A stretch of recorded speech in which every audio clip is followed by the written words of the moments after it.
안녕하세요. 한 번 사는 인생 부끄러움 없이 떳떳해야 한다고 생각하는 여자입니다.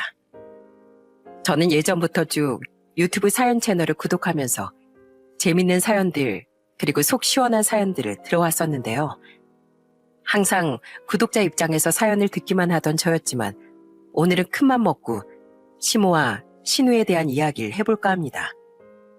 떳떳하지 못한 인생을 사는 사람의 말로는 어떤지 지금부터 들려드리도록 할게요. 글 쓰는 재주는 없지만 끝까지 재밌게 잘 들어주셨으면 좋겠습니다. 저는 바다 내음이 물씬 풍기는 지방의 한 작은 동네에서 태어났습니다. 집과 바다가 아주 가까운 거리에 있었기에 언제나 은은하게 바다 냄새가 코끝을 간지럽혔고 눈을 감으면 청량한 파도 소리가 귓가를 울리곤 했어요. 그 중에서도 제가 가장 좋아했던 건 고기잡이 배를 타신 아버지께서 항상 집에 들어오실 때마다 들고 오시는 생선들이었죠. 자, 우리 공주님, 오늘은 아빠가 고등어 구워줄게. 우와, 아빠가 구워주는 고등어 좋아. 저희 집 밥상엔 대부분 생선 반찬이 한두 가지 정도는 올라가곤 했습니다. 아버지께서 직접 생선을 손질하신 뒤 구워주시기도 하고 가끔은 고등어 조림과 같은 음식을 해주시기도 하셨어요. 그런데 어머니는 아버지가 생선을 잡아오실 때마다 인상을 확 찌푸리며 역정을 내곤 하셨어요. 그리고 생선 반찬이 밥상에 올라오는 날이면 꼭 식사도 따로 하셨습니다. 저놈의 생선 쳐다만 봐도 구역질이 나올 지경이야. 아휴, 지겨워 죽겠어 정말. 그 당시 어머니는 아버지가 뱃일을 하시는 걸 굉장히 싫어하셨어요. 배를 타러 나가실 때마다 소리를 지르셨고 생선은 꼴도 보기 싫다며 입도 대지 않으셨거든요. 그런데 더 이상했던 건 어머니가 화를 내실 때마다 한마디도 하지 않고 조용히 계셨던 아버지셨습니다. 왜 그렇게 어머니께서 아버지가 뱃일을 하시는 걸 싫어하시는 건지, 그리고 아버진 왜 한마디 말도 못하고 어머니의 화를 받아만 주고 있었던 건지에 대해선 부모님이 이혼을 하시던 17살 무렵에야 아버지께 들을 수 있었어요. 영지야, 사실 아빤 뱃일을 하던 사람이 아니었어.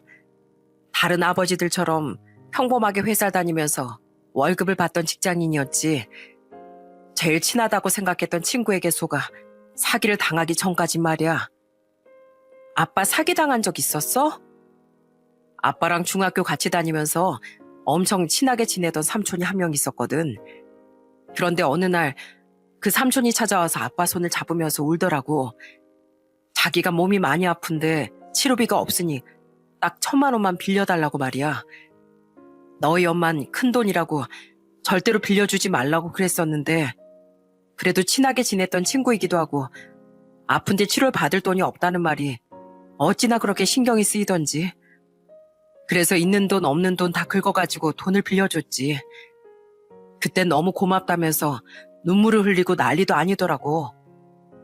그런데 나중에 다른 친구한테 들어보니 치료비로 돈을 빌려간 게 아니라 노름에 빠져서 돈을 빌려간 거더라고.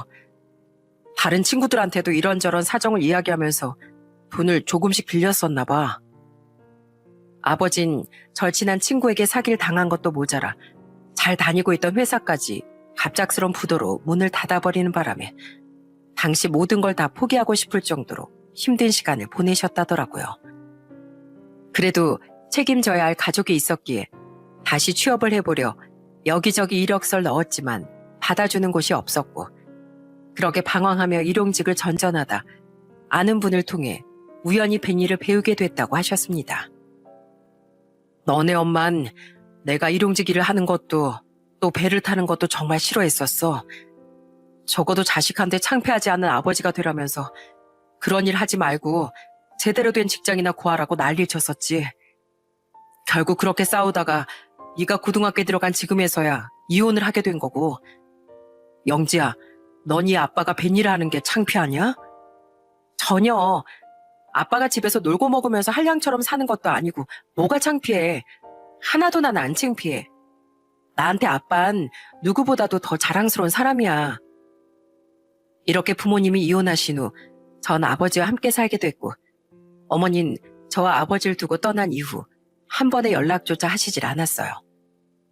나중에 알게 된 사실이지만 어머니는 아버지와 이혼을 하고 난 후 얼마 지나지 않아 새 살림을 차리셨다고 하더군요. 오직 저 하나만 바라보며 사셨던 아버지를 위해 열심히 공부한 전 서울 쪽 대학을 졸업하고 20대 중반의 작은 회사에 취업을 할 수 있었어요. 그리고 딱 입사를 한 지 3년 정도 지났을 무렵 직장 동료의 소개로 남편을 만날 수 있었죠. 따뜻한 성품을 가지고 있던 남편과는 1년 정도를 만난 후 결혼을 약속했습니다. 남편과 결혼을 결심하게 된 데는 많은 이유들이 있었지만 그중 가장 큰 이유는 저의 가정사를 듣고도 아무렇지 않다는 듯 저를 꼭 안아줬기 때문이었어요. 저는 혹시라도 남편이 등을 돌리지 않을까 걱정하면서 이야기했는데 남편은 제 이야기를 끝까지 듣고 저를 품에 꼭 안아주면서 이렇게 말하더군요. 당신이랑 결혼하면 장인어른께 정말 잘해드려야겠다.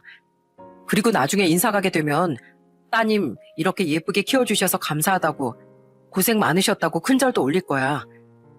그동안 알게 모르게 마음고생 많이 하면서 살았을 텐데 그래도 이렇게 건강하고 밝고 예쁘게 잘 자라서 나한테 시집와줘서 정말 고마워. 앞으로 정말 행복하게만 해줄게. 그렇게 남편과 평생을 약속하고 시댁에 처음 인사를 드리러 가던 날이었습니다. 아무래도 처음 인사를 드리러 가는 거니 긴장도 되고 걱정도 될 수밖에 없었는데 다행히 시부모님은 저를 웃으며 반겨주셨어요. 그렇게 밥상에 앉아 밥을 먹는데 남편 여동생인 신우이가 제게 말을 걸기 시작했어요. 아까 오빠한테 물어보니까 저랑 동갑이시라던데 그래도 서열은 서열이니까 새언니라고 할게요. 새언니도 회사 다닌다고 들었는데 연봉이 얼마 정도예요? 궁금해서요. 해마다 상여금에 따라 조금씩 달라지긴 하지만 3천만 원은 넘게 받고 있어요. 왜요? 3천만 원? 새언니 저랑 비슷하게 버시네요. 사실 저는 일 안 하고 있거든요. 아르바이트 하면서 집에서 중고 물품 팔면서 그걸로 돈 벌고 있어요. 아르바이트 수입 제외하고 한 달에 300만 원 정도는 기본으로 버는 편이고요. 중고 물품을 판다고요? 근데 그걸로 그렇게 많은 돈을 벌 수가 있어요? 사실 말이 중고지 그냥 사놓고 다시 되파는 거예요. 요즘 말로 리셀러인지 뭔지라고 부른다던데 언니도 나중에 일하기 싫거나 부업하고 싶다고 하면 물건 사가지고 다시 되팔아서 용돈벌이 해요.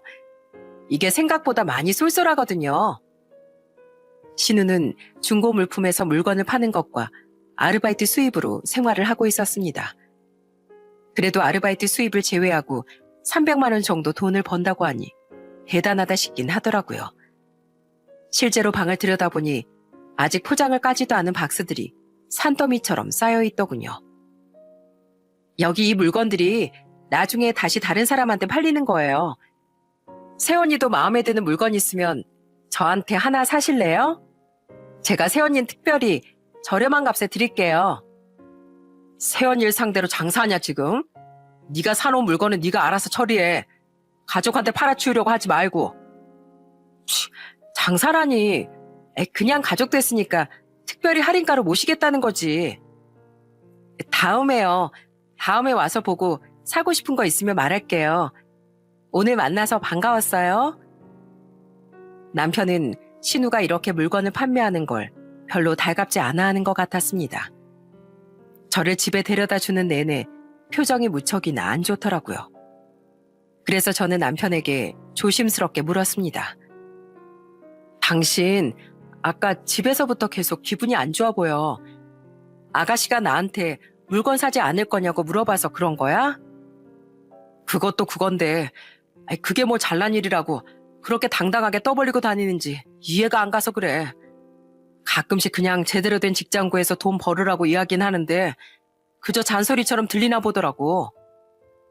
아가씨 입장에선 잔소리처럼 들릴 수도 있긴 하지.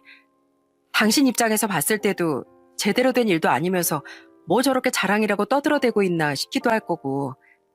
그래도 걱정하지 마. 난 중고 물건 같은 거에 관심 없으니까 아가씨가 물건 사라고 해도 못 들은 척 할게. 제 예상이 맞았습니다. 남편은 신우가 그런 일을 하고 있는 걸 상당히 싫어하더라고요. 하지만 어차피 신우와는 딱히 교류를 할 일이 없을 거고 만난다고 해봤자 가끔씩 식사 자리를 가질 때나 명절 혹은 집안에 행사가 있을 때나 마주칠까. 밖에서 별도로 얼굴을 마주할 사이로는 발전될 것 같지 않아 크게 신경을 쓰지 않았습니다. 저희는 양가 식구들의 허락을 받고 정말 행복한 결혼식을 올릴 수 있었어요. 그리고 사랑스러운 아이들까지 낳아 사랑 넘치는 가정을 꾸릴 수 있었죠. 결혼 생활은 더할 나위 없이 행복했습니다. 딱 하나 신우와 시모만 제외하며 말이죠. 처음 인사를 갔던 날 제게 그저 웃어 보이기만 했던 시모는 결혼 후 언제 그랬었냐는 듯 완전히 다른 사람으로 변했습니다. 어느 날은 뜬금없이 저한테 이런 부탁을 하더라고요. 예, 너 회사 다닌다고 했었지? 지금 너희 회사에 우리 유나 들어갈 만한 자리 있니? 아니요. 지금은 신입사원 모집 기간이 아니라서요. 근데 왜 그러세요, 어머님? 우리 유나가 이제 자기도 아르바이트 말고 직장을 한번 다녀보고 싶다고 하더라고. 직장 다니면서 뭐 물건 판매하는 일?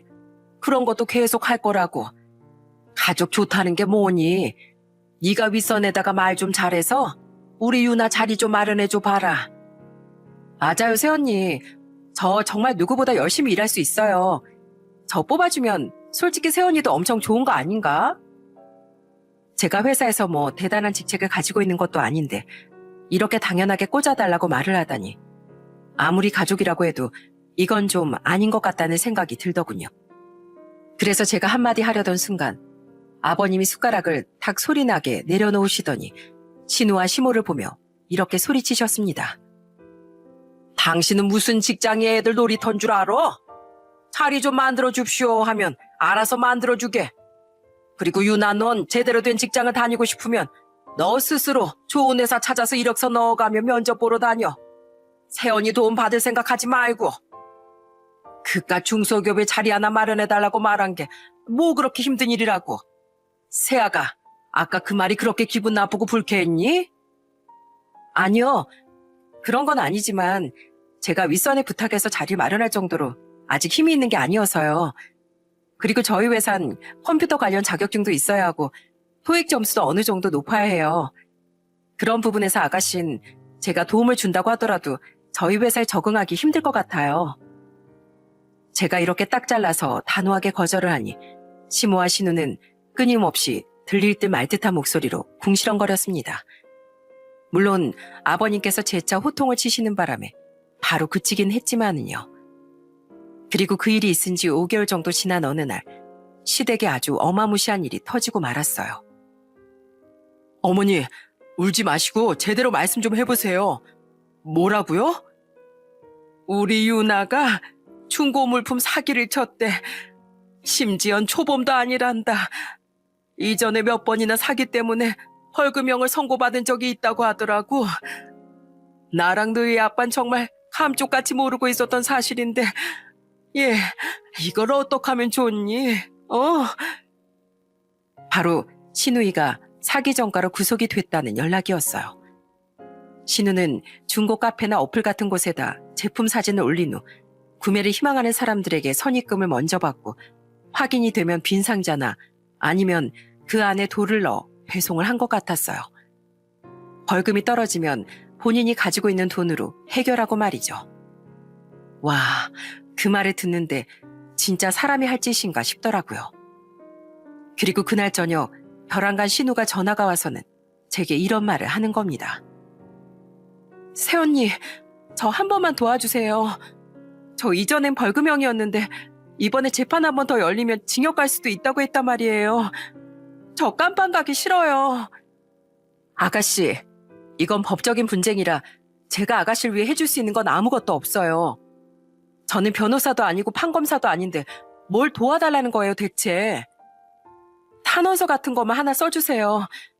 전 평소에도 성실하게 살았고 고의는 전혀 없었던 걸로 해서요. 아버진 죽어도 안 써주신다고 죗값은 단단히 치르라고 하셨고 오빠도 절대 안 도와주겠대요. 제 편 들어주는 사람 이 집안에 엄마밖에 없어요. 신우의 말대로라면 허위로 탄원서를 꾸며서 제출해 달라는 것이었어요. 본인의 형량이 조금이라도 더 낮게 나올 수 있게 말이죠.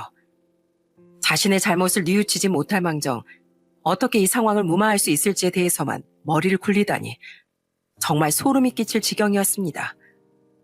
그래서 저는 신우에게 이렇게 물어봤어요. 아가씨, 뭐 하나만 물어볼게요. 대체 몇 명한테 얼마나 사기를 친 거예요? 한 20명 되려나? 피해 금액도 1,500만 원 정도였던 것 같아요. 이 정도면 솔직히 정말 양호한 편이거든요. 저보다 더한 사람들도 감옥을 안 가는데 제가 가는 건 정말 억울한 일이잖아요. 제가 봤을 땐 아가씨는 그냥 깜빵에 들어가서 정신을 좀 차리고 나오는 게 나을 것 같네요. 어머님이랑 편먹고 잘해봐요 한번. 안타깝게도 전 도와줄 수 있는 게 아무것도 없는 것 같네요. 전화 끊을게요. 저는 전화를 아주 단호하게 끊어버렸습니다. 다른 것도 아니고 어떻게 남들에게 사기를 치고 다닌 걸 감싸줄 수 있겠어요? 남편도 이런 저의 행동에 잘했다고 말해주더군요. 신우는 제대로 처벌을 받은 뒤 제대로 정신을 차려야 한다고 말이죠. 그렇게 2달 정도 지난 후 아버님을 통해 들은 소식은 신우는 결국 죄질이 나쁘다는 이유로 징역 1년형을 받았다고 하더라고요. 시댁에 갈 때마다 시모는 신우 편을 들어주지 않은 저희 부부를 원망했습니다. 그 원망 섞인 말들을 조용히 듣고만 있던 전 시모에게 이렇게 말했어요. 어머님, 그럼 그때 저희가 어떻게 했어야 돼요? 아가씨한텐 죄가 없다. 피해자들이 전부 다 어리석어서 그렇게 당한 거다. 법정에 나가서 이렇게 증언이라도 했어야 하나요? 탄원서 1장 정도 써줄 수 있었지 않어? 가족끼리 그게 그렇게 힘든 일이냐?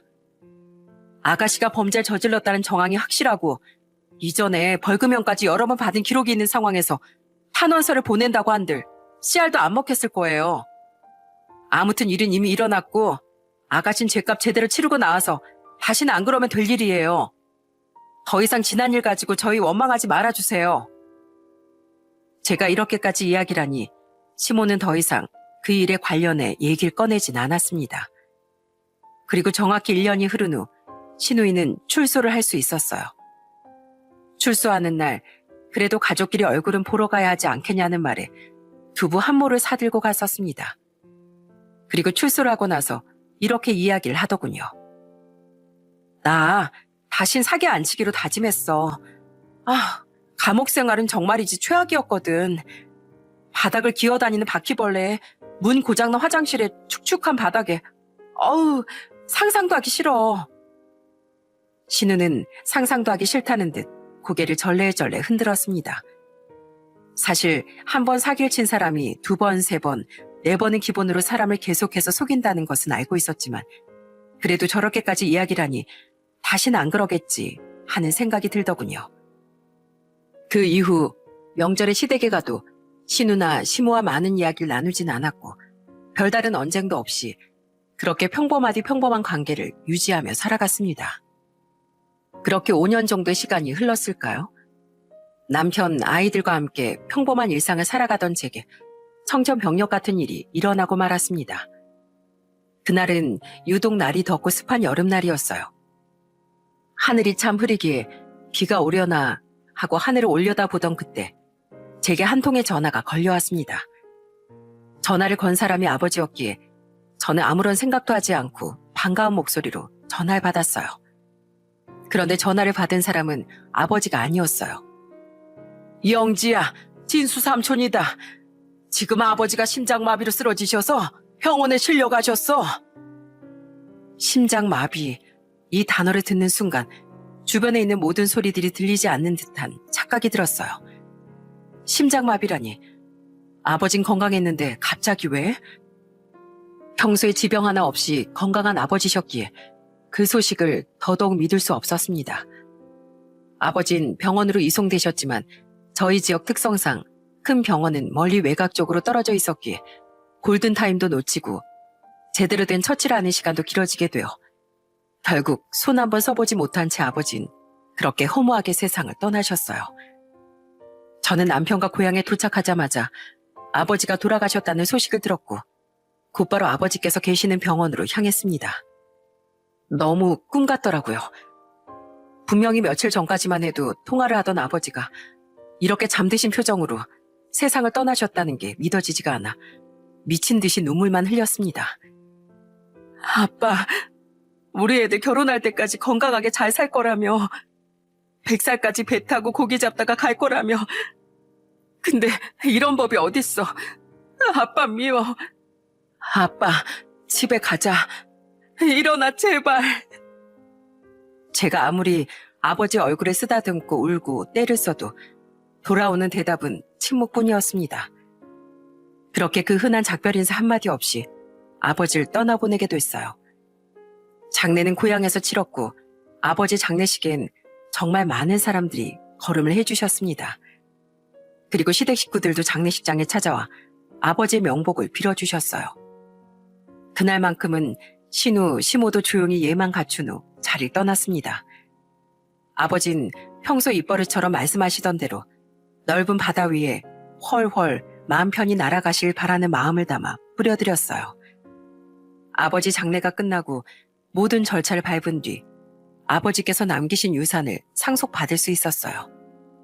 유산 상속 절차까지 모두 끝나니 비로소 아버지가 세상에 안 계신다는 게 실감이 나더군요. 살아계실 때 좀 더 잘해드릴 걸, 아빠 하면서 전화도 자주 드릴 걸. 잘해드린 것보단 못해드린 것이 더욱 선명하게 떠올라 너무 슬프더라고요. 그래도 남편이 제 옆에서 많은 위로가 되어줬기에 그나마 버틸 수 있었어요. 떠난 사람은 떠난 사람이고 산 사람은 또 살아야 한다는 말이 있잖아요. 힘들었지만 어쨌든 제 옆엔 남편과 아이들이 있었기에 그래도 정신을 다잡은 채로 살아갔습니다. 그리고 아버지가 세상을 떠나신 지 정확히 6개월 정도가 흐른 어느 날 시모에게서 한 통의 전화가 걸려왔어요. 예, 너희 신우 결혼한다. 네? 아가씨가 결혼을 한다고요? 참네, 너희 신우가 결혼하는 게 그렇게 놀랄 일이냐? 그건 아닌데 아가씨가 남자친구가 있었나 싶어서요. 요란스럽지 않게 둘이서만 조용히 만나다가 결혼할 때쯤 돼서 집안에 알리는 게 좋은 거지.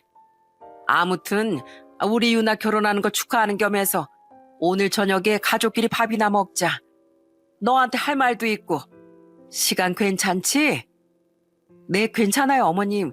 그럼 이따 뵐게요. 대체 어떤 남자가 신우이를 데리고 갈까? 결혼을 할 수 있을까? 평생 노처녀로 사는 건 아닐까 걱정했는데 그래도 데리고 가는 사람이 있구나.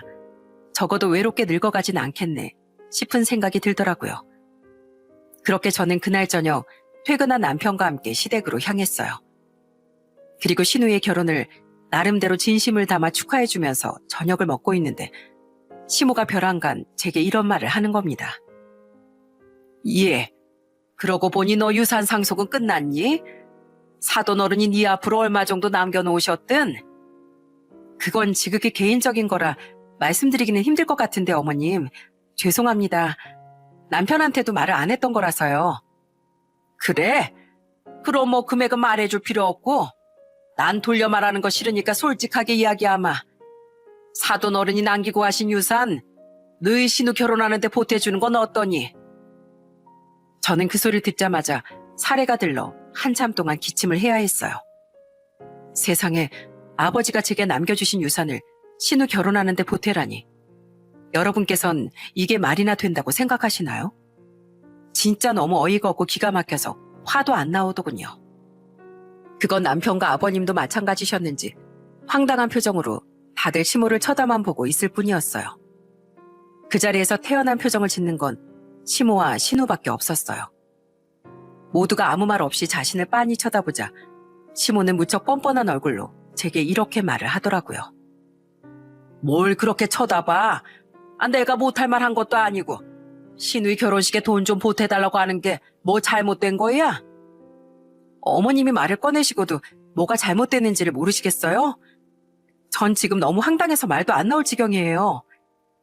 예, 솔직히 까놓고 말해서 이제 우리가 네 가족이나 마찬가지인데 자매 시집 보낸다 생각하고 돈 좀 보태주는 게 어디가 어때서 그렇게 난리를 치는 거야? 넌 어떻게 돼 내가 그렇게 인정머리가 없니? 지금 밖에 나가서 지나다니는 사람 아무나 한 명 붙잡고 물어볼까요? 아버지 유산을 신우이 결혼식에 보태라고 하는 어머니가 이상한 사람인지 그 돈을 못 보태주겠다고 화내는 제가 이상한 사람인지 10명 붙잡고 물어보면 10명 다 어머님이 이상한 사람이라고 말할걸요? 막말로 네가 얼마나 물려받았는지 모르겠지만 유산이면 그래도 돈이 꽤 될 텐데 그 큰 돈을 어디다 쓰려고?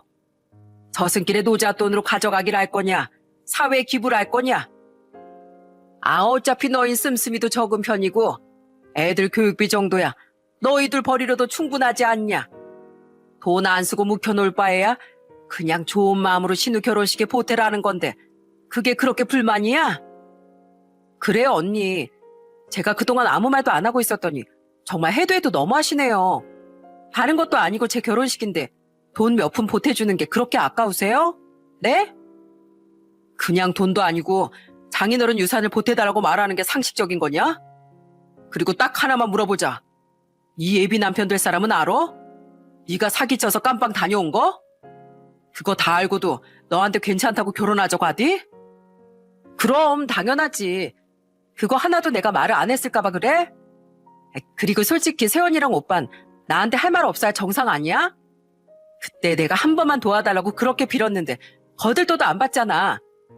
덕분에 난 트라우마 생겨서 아직도 자다 일어나서 깜짝깜짝 놀란단 말이야.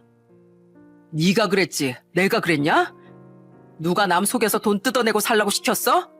대답해봐. 안 되겠다. 명훈이 너 당장 새아가 데리고 집에 가라. 지금 한 공간에 있어봤자 말싸움만 일어나니까 너희 둘 다 지금 바로 집으로 돌아가. 상황을 지켜보기만 하시던 아버님께선 저희 두 사람을 집으로 보내셨어요. 정말 너무 화가 나더군요. 어떻게 다른 것도 아니고 저희 아버지께서 제게 남겨주신 유산을 결혼 비용에 보태라고 말을 할 수가 있는지. 다시 생각해도 충격적인 말이라 집으로 돌아와 자리에 눕는 순간까지도 그 말이 잊혀지질 않더군요. 그리고 신우는 바로 다음 날 낮에 제게 전화를 걸어 이렇게 말했습니다. 언니, 다시 생각해봐도 진짜 너무한 거 아니에요? 이것도 안 된다, 저것도 안 된다. 언니는 대체 절 위해 해줄 수 있는 게 뭐예요? 요즘 들어 들은 생각인데 진짜 오빠가 결혼을 잘못한 것 같다는 생각이 들어요. 제가 언니 입장이었다면 신우이 결혼한다고 하면 집이라도 사는데 보태라고 돈 줬을 텐데 언닌 그 정도로 저를 생각하고 있지는 않나 봐요? 내가 아무 이유 없이 거절했을까요? 다른 돈도 아니고 아버지 유산 받은 걸로 보태달라고 해서 거절한 거예요. 만약 아가씨가 내 입장이었다면 어땠을까요? 아버님이나 어머님이 돌아가시고 받은 유산을 나를 위해 쓰라고 한다면요? 우리들 입장이 바뀌어도 아가씨 입에서 그런 말이 나왔을까요? 그런 터무니없는 걸로 따지려고 전화한 거면 끊을게요. 아가씨랑 통화하면서 감정 낭비하고 시간 낭비할 정도로 저 한가한 사람 아니거든요. 여러분이 보시기에도 신우의 태도가 너무 뻔뻔하다고 생각되지 않으시나요? 어떻게 저렇게 당연히 해줘야 한다는 식으로 이야기를 할 수가 있는지 생각하면 할수록 열이 받더라고요. 그리곤 더 대화를 나누기도 싫어서 그냥 전화를 끊어버렸습니다. 그렇게 연락을 안 하고 지낸 지 3주 정도가 지났을 무렵쯤이었어요. 그날 이후로 제게 전화도 문자도 한 통 하지 않던 신우에게서 갑자기 전화가 걸려왔습니다. 언니는 어떻게 그날 이후로 연락 한 통이 없어요? 진짜 보면 볼수록 언니는 피도 눈물도 없는 사람인 것 같아요. 나 그런 사람인 거 이제 알았어요? 아쉽네. 좀 더 일찍 알았으면 좋았을 텐데. 됐고요. 내일 우리 예비신랑 집으로 인사 오는 날이에요. 엄마가 언니랑 오빠도 올 거면 오라고 전화하라고 해서 한 거니까 올 생각 있으면 오든지 해요. 그리고 저희 남편 될 사람한테 오빠가 돈 보태줘서 넉넉하게 결혼 준비할 수 있다고 말해놨으니까 입 맞춰주세요. 그 정도는 들어주실 수 있죠? 저는 신우의 말을 듣자마자 웃으면서 알겠다고 대답했습니다. 대충 막무가내로 나갈 거라 생각은 했지만 예상했던 일이 빗나가지 않고 그대로 일어나니 역시는 역시다라는 말이 괜히 있는 게 아니라는 생각이 들더라고요. 저는 길고 길었던 이 관계를 완벽하게 끊어버려야겠다 마음을 단단히 먹고서 남편에게도 이야기를 꺼냈습니다. 그랬더니 남편은 제 손을 꼭 잡고 이렇게 말을 하더군요. 그래, 아직 정신 못 차린 것 같으니까 제대로 본때를 보여주자고. 그렇게 다음날 해가 저물어가는 늦은 오후쯤 저희 부부는 시댁으로 향했어요. 집 안으로 들어가니 집안은 이미 웃음꽃이 활짝 피었더라고요. 뭐가 그렇게 좋은지 하하호호 하는 소리가 현관문 입구까지 들려왔습니다. 저는 예비 시매부의 얼굴을 보고 너무 놀라서 말을 할 수가 없었어요. 정말 머리부터 발끝까지 부티가 잘잘 흐르는 거예요. 심지어 대기업 연구원으로 일을 하고 있다고 하더군요. 직업도 나름 괜찮고 얼굴도 말끔하게 생기고 딱 보자마자 저런 사람이 왜 신우랑 결혼을 하겠다고 하는 거지? 싶은 생각이 확 들었어요. 그렇게 저희도 자리에 합류해서 식사를 하려는데 갑자기 예비 시매부가 남편을 바라보며 이런 말을 하는 겁니다. 저희 결혼식에 돈을 보태주신다는 이야기를 들었습니다. 아무리 가족간이라지만 큰돈 오가는 일은 선뜻 결정하기가 힘든데 이 사람 말로는 하나뿐인 동생이 결혼하는데 오빠가 돼가지고 가만히 있을 수는 없다고 전 재산을 다 털어서라도 도와주겠다고 말씀하셨다고 하더라고요. 그 말 듣고 정말 감동 먹었습니다, 형님. 우리 오빠가 이렇게 멋진 사람이라니까. 하나밖에 없는 여동생 결혼한다고 큰 돈도 서슴없이 턱턱 보내주고. 아, 진짜 내 오빠지만 너무 멋진 것 같아. 맞은편에 앉아서 남편에게 오바스럽게 하트까지 날려가며 말하는 신우의 모습을 보면서 먹고 있는 음식들이 도로 역류를 할 것 같았어요. 어떻게 눈 하나 깜짝 안 하고 저런 식으로 가식을 떨 수가 있는지 소름이 쫙 끼치더라고요. 그런데 놀라운 건 이뿐만이 아니었습니다. 그리고 저희 위해서 혼수도 다 준비해 주시고 또 집도 좋은 곳으로 알아봐 주신다고 하셨다면서요. 다 해줄 테니까 저희는 결혼식 준비하는 데만 집중하라고. 그 말 듣고 솔직히 좀 많이 놀랐습니다. 이렇게 잘 챙겨주실 거라고는 생각도 못하고 있었거든요. 제가 이 감사함을 어떻게 표현해야 할까 하다가 작게나마 준비했습니다. 받아주세요. 예비 시매부는 알아들을 수도 없는 말을 하더니 이내 저희 부부를 위해 선물들을 하나씩 사가지고 왔더라고요. 감사의 표시라면서 꼭 받아달라고 말이죠. 남편과 제게 시계를 준비했더군요. 딱 봐도 100만 원대 커플 시계였습니다. 마음에 드실까요? 이 시계의 의미는 두 분이서 1분 1초라도 행복한 일상을 보내시라고요. 앞으로 잘 부탁드립니다. 예비 시매부는 넉살도 좋고 참 좋은 사람으로 보였습니다.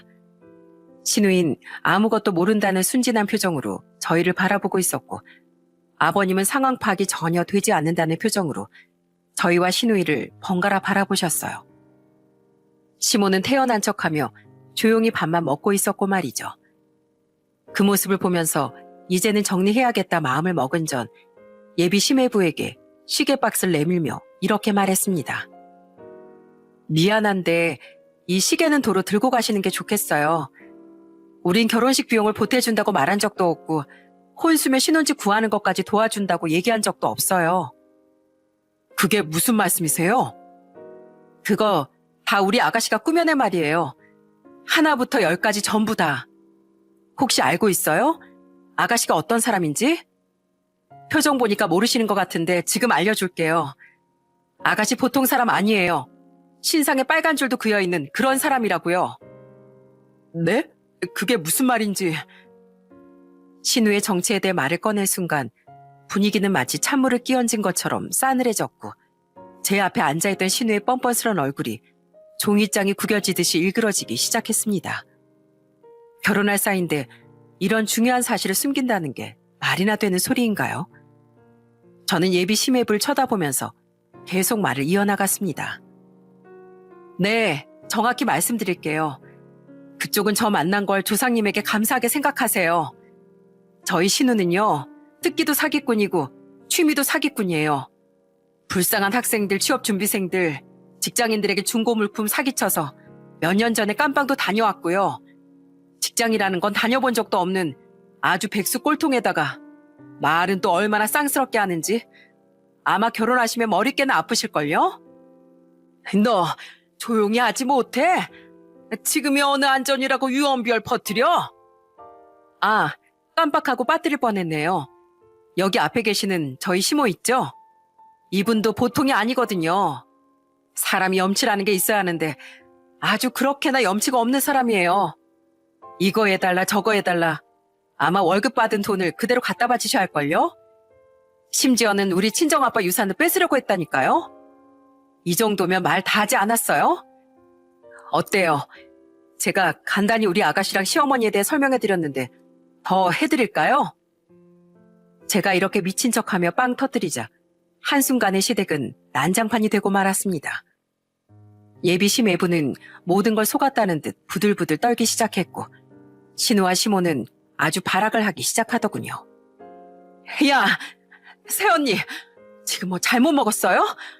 미치지 않고서야 왜 내 발목을 잡으려고 그래요? 네? 그때 저희 남편이 확실히 세기를 박아버렸습니다. 네가 아직 상황의 심각성을 제대로 못 느낀 모양인데 네가 정말 결백하다면 바가지 경찰서 한번 다녀올까? 거기서 범죄 사실 확인서 떼서 확인해보면 되겠네.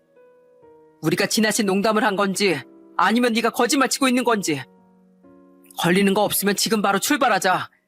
차 타고 10분 거리에 경찰서 있으니까 거기서 확인해보자고. 아니 오빠까지 왜 이래 진짜. 나 오빠 동생이라고. 반응 잘 봤죠? 꿀릴 게 없으면 바로 경찰서로 갔을 텐데 이렇게 질질 끄는 거.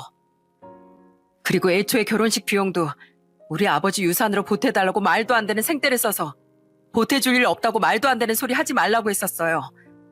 그런데 제 말은 들은 척도 안 하고 그쪽한테 결혼식 비용을 보태준 애 만에 신혼집이며 혼술 해준 애 만에 거짓말이 친 것 같네요. 당신 나한테 했던 말들 전부 다 거짓말이었어? 결혼식 비용도 혼수도 신혼집도 그리고 대기업 다니고 있는데 몸이 안 좋아서 잠깐 쉬고 있다는 말까지도 전부 다 거짓말이었냐고. 아니야. 그런 거 아니야. 이제 더 이상 이야기 듣고 싶지도 않아. 정가가 있는 사람이랑은 그릴 수 있는 미래가 없어. 지금이라도 이렇게 알아서 참 다행이다 싶다. 진짜 소름 끼치고 역겨우니까 다신 나한테 연락하지 마. 죄송하지만 먼저 일어나 보겠습니다. 그렇게 예비 심해부는 자리를 박차고 나가버렸고 신우는 그 뒤를 울면서 쫓아갔습니다. 한바탕 폭풍우가 휩쓸고 지나간 것처럼 시댁의 분위기는 그야말로 엉망진창이 되어 있었죠. 아버님은 그저 앉아서 머리만 붙잡고 계셨고 시모는 저와 남편을 버럭하며 노려보다 이내 목이 터져라 소리를 질렀습니다. 니네가 정말 사람이긴 한 거냐? 새 출발하려고 마음 다잡고 제대로 살아가려는 애 응원은 못해줄 망정 어떻게 인생을 망치려고 들어? 명색이 가족이라는 것들이 말이야. 어떻게 그럴 수가 있느냐고. 어머님, 아가씨 거짓말하는 거 보셨죠? 아가씨는 아직도 정신 못 차린 거예요. 오늘 저희가 이 자리에 안 왔고 끝까지 아가씨 말이 거짓말인 거 몰랐으면 오늘 인사 온 그 사람도 피해자가 됐을 거예요. 이건 엄연한 혼인 사기고 우린 방관자가 되는 거라고요. 아가씨는 지금까지 수많은 사람들한테 사기쳐서 피해줬잖아요. 얼마나 많은 사람이 고통을 받았겠냐고요. 근데 또 이런 짓을 한다고요? 저흰 더 이상 방관자가 되고 싶지 않습니다.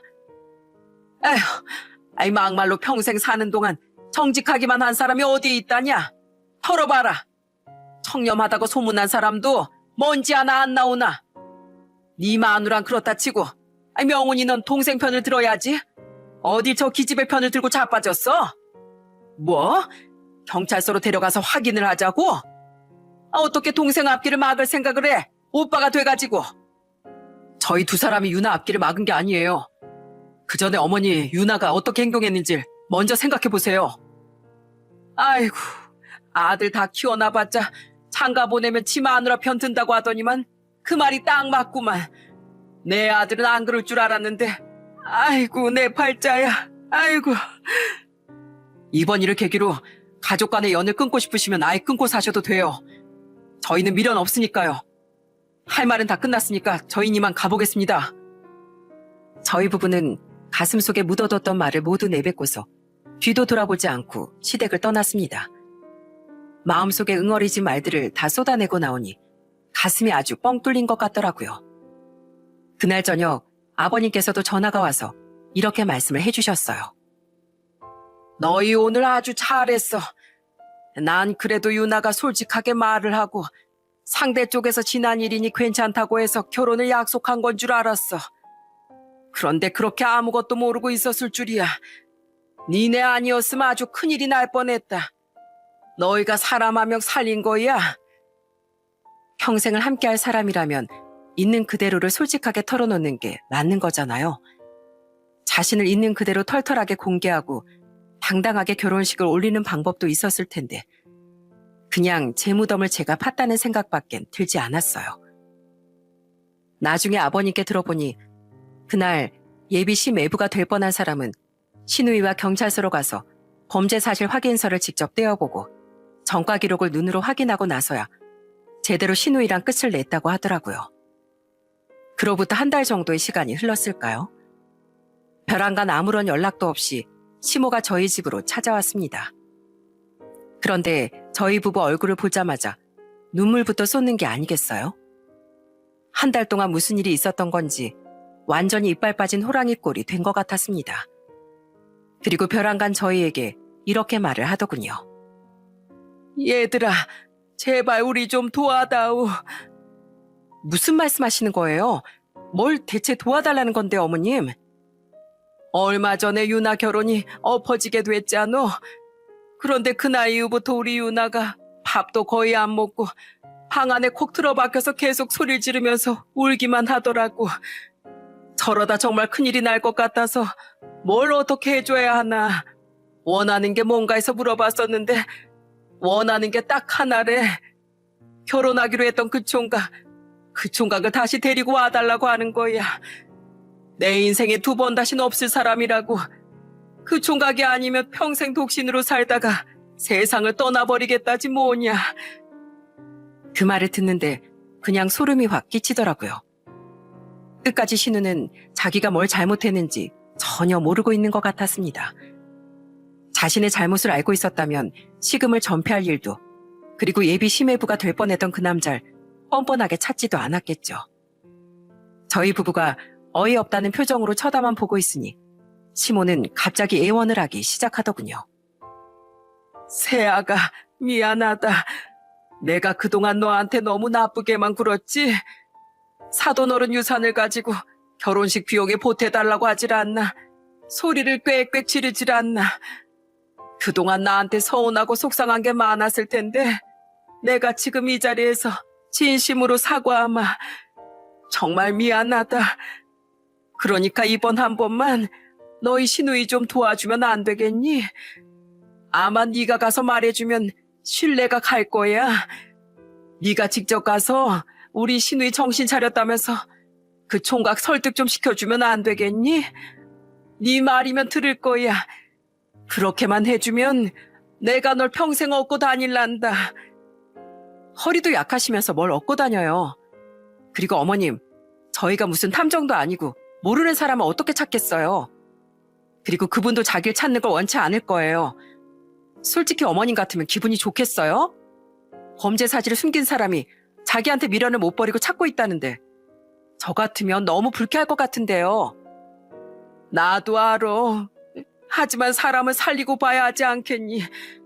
그 총각도 피골이 상접한 우리 딸 모습을 보면 마음을 바꿔줄지도 모를 일이고. 어머니, 그렇게 하는 거 보니까 유난 정신 차리려면 아직 한참 먼 것 같네요. 본인 잘못을 진심으로 뉘우치고 있는 사람이라면 절대로 그렇게 나올 수가 없어요. 되려 내 잘못으로 인해 인생이 망가질 뻔한 사람한테 평생 미안해하면서 멀리서나마 그 사람의 행복을 빌어주겠죠. 그 사람 아니면 안 된다 이러면서 찾아다니는 게 아니라요. 어머니도 제발 거기까지만 하세요. 저흰 더 이상 해드릴 수 있는 것도 없고 해드릴 수 있는 게 있다고 해도 절대 해드리지 않을 거예요. 더 길게 대화 나누고 싶지도 않으니까 이만 돌아가세요. 저희 부부는 한치의 망설임도 없이 문을 닫아버렸습니다. 도와줄 생각도 없었지만 도와준다고 해도 반성하지 않을 거라는 걸 잘 알았기에 저와 남편은 눈길 한번 주지 않고 단호하게 시모의 애절한 요청을 끊어냈어요. 그 이후에 아버님께 들은 바로는 저희 생각대로 신우가 정신을 못 차린 것이 맞았습니다. 한참 동안 식음을 전폐하고 있다가 이내 좀 괜찮아지는가 싶더니 또 다른 남자를 만나고 다니더군요. 또 신분 세탁을 하면서 말이죠. 정말 재버릇해 못 준다는 속담은 신우에게 딱 어울리는 말이었습니다. 남편은 고민 끝에 시모 신우와는 연을 끊어버렸고 아버님께서도 2년이 지난 지금 범죄자인 신우를 백방으로 감싸주려는 시모와 더 이상은 살 수 없겠다는 말씀을 하시며 황혼 이혼을 결정하셨어요. 살아온 세월 정으로 어찌저찌 잘 살았지만 두 여자들 때문에 아버님은 하루하루 늙어가셨거든요. 참다 그런 결정을 내리신 것 같았죠. 그래서 저희는 얼마 전에 큰 집으로 이사를 하면서 그 집에 아버님을 함께 모시고 살고 있습니다. 특히 저희 아이들이 아버님을 얼마나 잘 따르는지 몰라요. 할아버지, 저희 배고파요. 맛있는 거 먹으러 가요. 우리 강아지들 배고프구나. 어디 보자. 요 앞에 맛있는 피자집이 하나 생긴 것 같던데 하랩이랑 같이 피자 먹으러 갈까? 와, 피자 좋아요. 할아버지 최고. 그리고 시모는 아버님과 이혼 후 작은 집을 하나 얻어 산다는 이야기를 들었습니다. 요즘은 그쪽 동네에서 식당 일을 하면서 근근히 사신다고 하더라고요. 나중에 알고 보니 시누이는 시모가 재산 분할하면서 받은 돈도 야금야금 가져갔다고 하더군요. 이제는 사기칠 사람이 없어서 항상 자기 편이 되어준 지 엄마한테도 사기를 치다니 정말 갱생이 불가능한 소생이었습니다. 시몬 이제야 자신이 얼마나 딸 교육을 잘못시키고 잘못된 인생을 살았는지 후회의 눈물을 흘리기 시작했어요. 특히 명절 때나 생신 때 많이 외로우신지 전화는 못하시고 가끔씩 문자가 오더라고요. 애미야, 내가 네 옆에 있을 적에 잘해주지 못해서 미안하다. 너무 보고 싶구나. 애미야, 시간 날 때 우리 식당으로 밥 먹으러 와. 내가 국밥 맛있게 끓여주마. 보고 싶다. 애미야, 우리 손주들은 잘 지내니? 손주들도 너무 보고 싶구나. 이런 식으로 말이죠. 물론 저는 한 통도 답장해주지 않았습니다. 저는 아직도 시모를 믿지 않거든요. 그저 악어의 눈물이라는 생각이 듭니다. 한때는 시집을 오면서 시모랑 잘 지내고 싶었죠. 하지만 그걸 저버린 사람은 내가 아닌 시모였어요. 무조건적으로 자기 자식 편을 들고 내 아버지 재산을 뺏으려고 하고 저를 농락한 대가는 파국뿐이었습니다. 이런 말이 있습니다. 거짓말은 진실을 덮지만 결국 숨길 수는 없다고요. 남을 속이면 나중엔 그 진실이 바로 드러나게 된다는 뜻을 가지고 있는 말입니다. 아마 우연히 시모와 신우가 이 영상을 본다면 꼭 느끼고 깨우쳐서 제발 올바르게 환생했으면 좋겠네요. 이 사연을 끝까지 들어주신 분들께선 부디 모두에게 솔직하고 당당한 삶을 살아가시길 바라며 전 우리 가족들을 잘 보살피며 당당하게 살아가겠습니다. 여러분들도 가족분들과 뜻깊은 나날을 보내시기 바랍니다. 제 이야기를 끝까지 들어주신 분들에게 진심으로 감사하다는 말씀을